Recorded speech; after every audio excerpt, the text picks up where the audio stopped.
नमस्कार दोस्तों, आज हम आपको दुर्गा सप्तशती के तीसरे और चौथे अध्याय को सुनाने जा रहे हैं। तो प्रेम से बोलिए जय माता दी। जगदम्बा जी के अंगों की कांति उदय काल के सहस्त्रों सूर्यों के समान है। वे लाल रंग की रेशमी साड़ी पहने हुई हैं। उनके गले में मुंडमाला शोभा पा रही है। दोनों स्तनों पर रक्त चंदन का लेप लगा है। वे अपने कर कमलों में जप मालिका, विद्या और अभय तथा वर्ण नामक मुद्राएं धारण किए हुए हैं। तीन नेत्रों से सुशोभित मुखार हिंद की बड़ी शोभा हो रही है। उनके मस्तक पर चंद्रमा के समान ही रत्नमय मुकुट बंधा है तथा वे कमल के आसन पर विराजमान है। ऐसी देवी को मैं भक्ति पूर्वक प्रणाम करता हूँ। ऋषि कहते हैं, दैत्यों की सेना को इस प्रकार तहस नहस होते देख दैत्य सेनापति कठोर क्रोध से भरकर अंबिका देवी से युद्ध करने के लिए आगे बढ़ा। वह असुर रणभूमि में देवी के ऊपर इस प्रकार बाणों की वर्षा करने लगा जैसे बादल मेरुगिरी के शिखर पर पानी की धार बरसा रहा हो। तब देवी ने अपने बाणों से उसके बाण समूह को अनायास काटकर उसके घोड़े और सारथी को भी मार डाला। साथ ही उसके धनुष तथा अत्यंत ऊंची ध्वजा को भी तत्काल काट गिराया। धनुष कट जाने पर उसके अंगों को अपने बाणों से बीत डाला। धनुष, रथ, घोड़े और सारथी के नष्ट हो जाने पर वह असुर ढाल और तलवार लेकर देवी की ओर दौड़ा। उसने तीखी धार वाली तलवार से सिंह के मस्तक पर चोट करके देवी की भी भुजाएं में बड़े वेग से प्रहार किया। राजा देवी की बाह पर पहुंचते ही वह तलवार टूट गई। फिर तो क्रोध से लाल आंखें करके उस राक्षस ने शूल हाथ में लिया और उसे उस महादैत्य ने भगवती भद्रकाली के ऊपर चलाया। वह शूल आकाश से गिरते हुए सूर्यमंडल की भांति अपने तेज से प्रज्वलित उठा। उस शूल को अपनी ओर आते देख देवी ने शूल का प्रहार किया। उससे राक्षस के शूल के सैकड़ों टुकड़े हो गए। साथ ही महादैत्य चिक्षुर की भी धज्जियां उड़ गईं। प्राणों से हाथ धो बैठा। महिषासुर के सेनापति उस महापराक्रमी चिक्षुर के मर जाने पर देवताओं को पीड़ा देने वाला चमार हाथी पर चढ़कर आया। उसने भी देवी के ऊपर शक्ति का प्रहार किया, किंतु जगदम्बा ने अपने पुकार से ही आहत और निश्रम कर तत्काल पृथ्वी पर उसे गिराया। शक्ति टूटकर गिरी हुई देख चमार को बड़ा क्रोध आया। अब उसने शूल चलाया, किंतु देवी ने उसे भी अपने बाणों द्वारा काट डाला। इतने में ही देवी का सिंह उछलकर हाथी के मस्तक पर चढ़ बैठा और उस दैत्य के साथ खूब जोर लगाकर बाहु युद्ध करने लगा। वे दोनों दौड़ते दौड़ते हाथी से पृथ्वी पर आ पहुंचे और अत्यंत क्रोध से भरकर एक दूसरे पर बड़े भयंकर प्रहार करते हुए लड़ने लगे। तदंतर सिंह बड़े वेग से आकाश की ओर उछला और उधर से गिरते समय उसने पंजों की मार से चमार का सिर धड़ से अलग कर दिया। इसी प्रकार उदग्र भी शिला और वृक्ष आदि की मार खाकर रणभूमि में देवी के हाथ से मारा गया तथा कराल, दांतों, मुक्कों और थप्पड़ों की चोट से धराशायी हो गया। क्रोध से भरी हुई देवी ने गदा की चोट से उद्द को चूर्ण कर डाला। भिंदीपाल से वाष्कल को तथा बाणों से ताम्र और अंधक को मौत के घाट उतार दिया। तीन नेत्रों वाली परमेश्वरी ने त्रिशूल से उग्रस्य, उग्रवीर तथा महाहनु नामक दैत्य को मार डाला। तलवार की चोट से विडाल के मस्तक को धड़ काट गिराया। धर और दुर्खम इन दोनों को भी अपने बाणों से यमलोक भेज दिया। इस प्रकार अपनी सेना का संहार होता देख महिषासुर ने भैंसों का रूप धारण करके देवी के गणों को त्रास देना आरंभ किया। किन्हीं को थुथुन से मारकर, किन्हीं के ऊपर खुरों का प्रहार करके, किन्हीं को पूंछ से चोट पहुंचाकर, कुछ को सींगों से विदीर्ण करके, कुछ गणों को वेग से, किन्हीं को सिंहनाद से, कुछ को चक्कर देकर और कितनों को निश्वास वायु के झोंके में धराशायी कर दिया। इस प्रकार गणों की सेना को गिरा कर वह असुर महादेवी के सिंह को मारने के लिए झपटा। इससे जगदम्बा को क्रोध आया। महिषासुर भी क्रोध से भरकर धरती को खुरों से खोदने लगा तथा अपने सींगों से ऊंचे ऊंचे पर्वतों को उठाकर फेंकने और गर्जने लगा। उसके वेग से चक्कर देने के कारण पृथ्वी क्षुब्ध होकर फटने लगी। उसकी पूंछ से टकराकर समुद्र सब ओर से धरती को डुबोने लगा। हिलते हुए सींगों के आघात से विदीर्ण होकर बादलों के टुकड़े टुकड़े हो गए। उसके श्वास की प्रचंड वायु के वेग से उड़े हुए सैकड़ों पर्वत आकाश में गिरने लगे। इस प्रकार क्रोध से भरे हुए उस दैत्य को अपनी ओर आते देख चंडिका ने उसका वध करने के लिए महान क्रोध किया। उन्होंने पाश फेंकर उस असुर को बांध लिया। उस महासंग्राम में बंध जाने पर उसने भैंसे का रूप त्याग दिया और तत्काल सिंह के रूप में वह प्रकट हो गया। वह जगदम्बा ज्यों ही उसका मस्तक काटने के लिए उद्यत हुई, त्यों ही खड्गधारी के रूप में दिखाई देने लगा। तब देवी ने तुरंत ही बाणों की वर्षा कर ढाल और तलवार के साथ उस पुरुष को भी बीन डाला।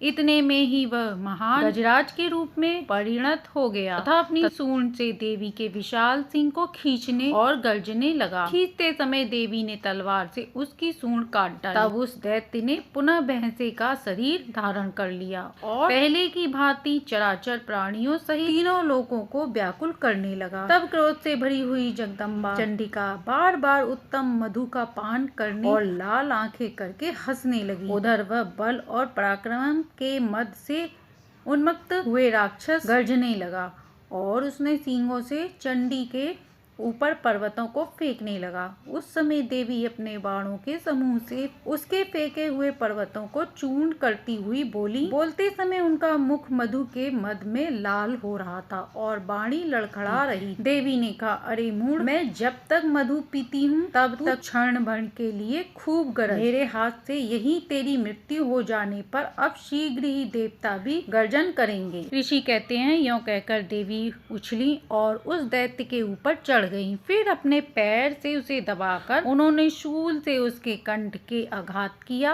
उनके पैर से दबा होने पर भी महिषासुर अपने मुख से दूसरे रूप में बाहर होने लगा। अभी आधे शरीर से ही वह बाहर निकल पाया था कि देवी ने अपने प्रभाव से उसे रोक दिया। आधा निकला होने पर भी वह दैत्य देवी से युद्ध करने लगा तथा देवी ने बहुत बड़ी तलवार से उसका मस्तक काट गिराया। फिर तो हाहाकार करती हुई दैत्यों की सारी सेना भाग गई तथा संपूर्ण देवता अत्यंत प्रसन्न हो गए। देवताओं ने दिव्य महर्षियों के साथ दुर्गा देवी का स्तवन किया। गंधर्व राज गाने लगे तथा अप्सराएं नाचने लगी। श्री मार्कंडेय पुराण में सार्वणिक मनवंतर की कथा के अंतर्गत देवी महात्म्य में महिषासुर वध नामक तीसरा अध्याय समाप्त हुआ। अब सुनते हैं चौथा अध्याय। सिद्धि की इच्छा रखने वाले पुरुष जिनकी सेवा करते हैं तथा देवताएं जिन्हें सब ओर से घेरे रहते हैं, जया नाम वाली दुर्गा देवी का ध्यान करें। उनके श्री अंगों की आभा काले मेघ के समान श्याम है। वे अपने कटाक्षों से शत्रु समूह को भय प्रदान करती हैं। उनके मस्तक पर आवर्त चंद्रमा की रेखा शोभा पाती है। वे अपने हाथों में शंख, चक्र, कृपाण तथा त्रिशूल धारण करती हैं। उनके 3 नेत्र हैं। वे सिंह के कंधे पर चढ़ी हुई हैं और अपने तेज से तीनों लोगों को परिपूर्ण कर रही हैं। ऋषि कहते हैं, अत्यंत पराक्रमी दुरात्मा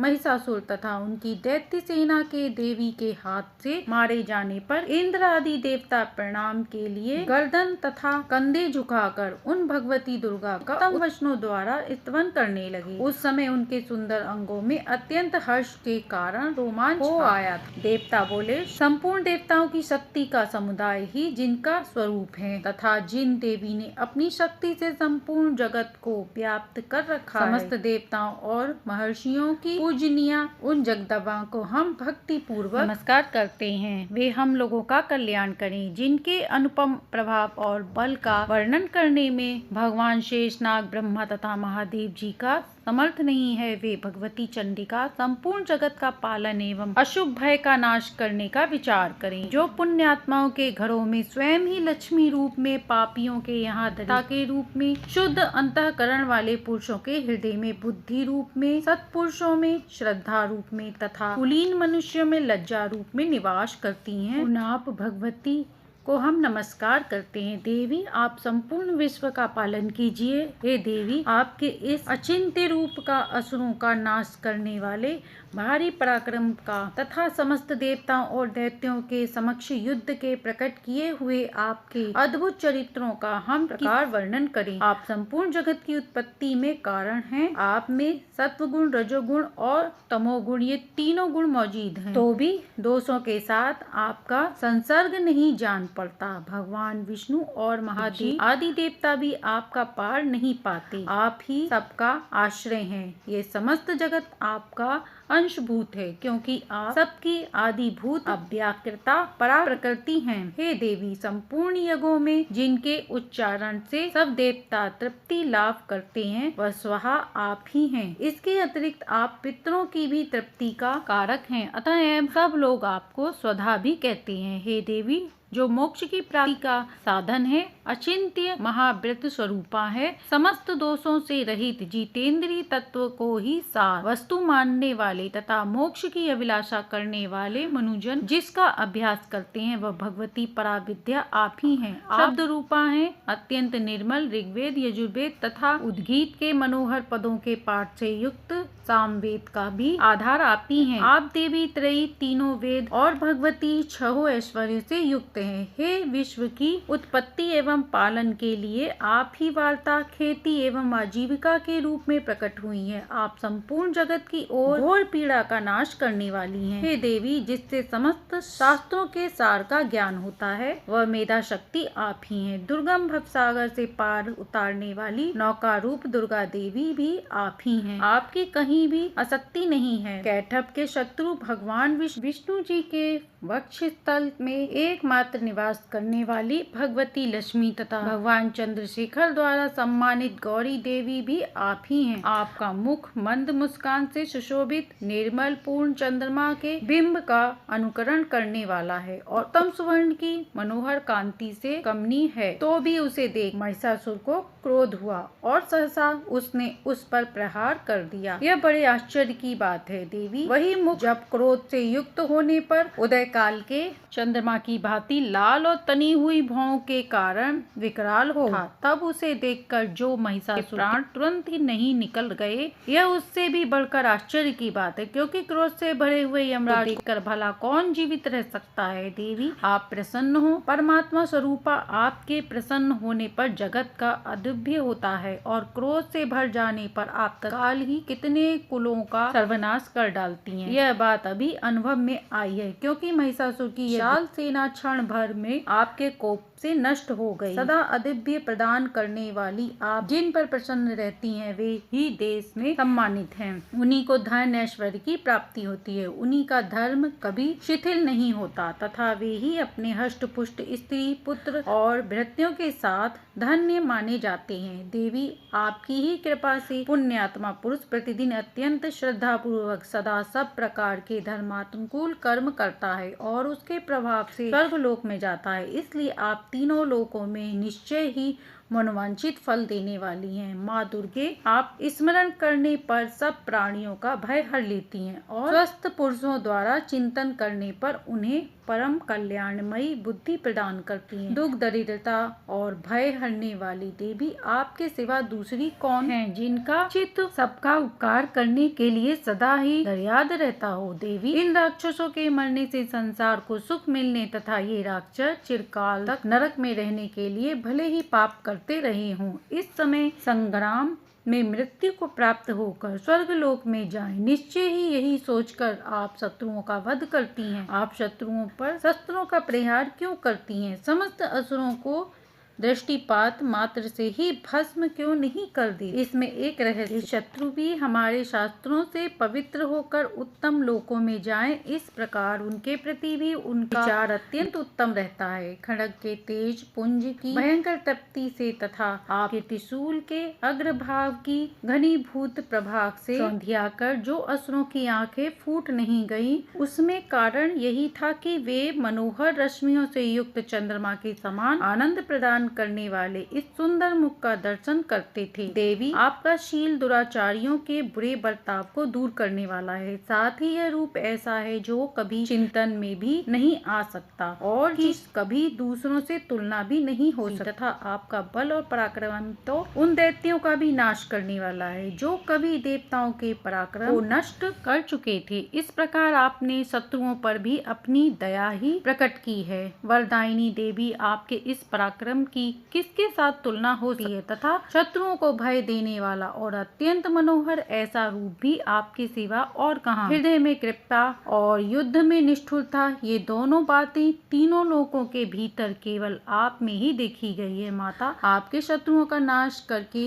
इस समस्त त्रिलोकी की रक्षा की है। इन शत्रुओं की भी युद्ध भूमि में मारकर स्वर्ग लोक में पहुंचाया है तथा उत्तम दैत्यों से प्राप्त होने वाले हम लोगों के भय को भी दूर किया है। आपको हमारा नमस्कार। देवी, आप शूल से हमारी रक्षा करें। अंबिके, आप खड्ग से हमारी रक्षा करें तथा घंटा की ध्वनि और धनुष की टंकार से भी हम लोगों की रक्षा करें। चंडिके, पूर्व, पश्चिम तथा दक्षिण दिशा में आप हमारी रक्षा करें तथा ईश्वर, अपने त्रिशूल को घुमाकर आप उत्तर दिशा में भी हमारी रक्षा करें। तीनों लोकों में आपके जो परम सुंदर और अत्यंत भयंकर रूप विचरते रहते हैं, उनके द्वारा भी आप हमारी रक्षा करें तथा इस भूलोक की भी रक्षा करें। अंबिके, आपके कर पल्लवों में शोभा पाने वाले खड्ग, शूल तथा गदा आदि जो अस्त्र हैं, उन सब के द्वारा आप सब ओर से हम लोगों की रक्षा करें। ऋषि कहते हैं, इस प्रकार देवताओं ने जग माता की स्तुति की और नंदन वन के पुष्पों एवं गंध, चंदन आदि के द्वारा उनकी पूजा की। फिर सबने मिलकर जब भक्ति पूर्वक दिव्य धूपों की सुगंध निवेदन की, तब देवी ने प्रसन्न वंदन होकर प्रणाम करते हुए सब देवताओं से कहा। देवी बोली, देवताओं, तुम सब लोग मुझसे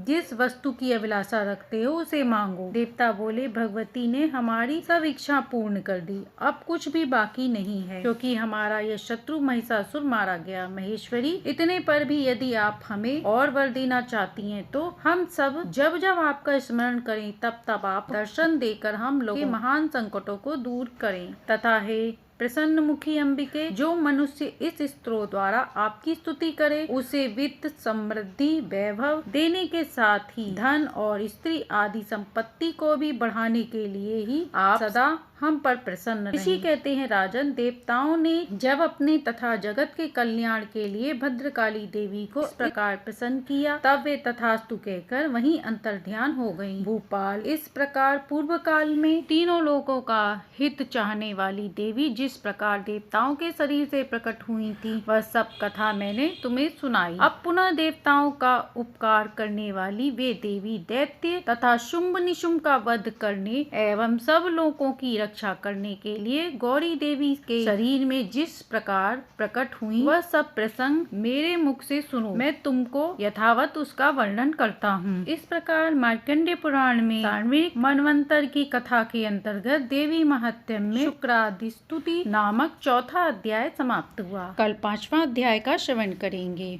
दुर्गा सप्तशती का तीसरा और चौथा अध्याय अच्छा लगा हो तो लाइक एंड सब्सक्राइब करें।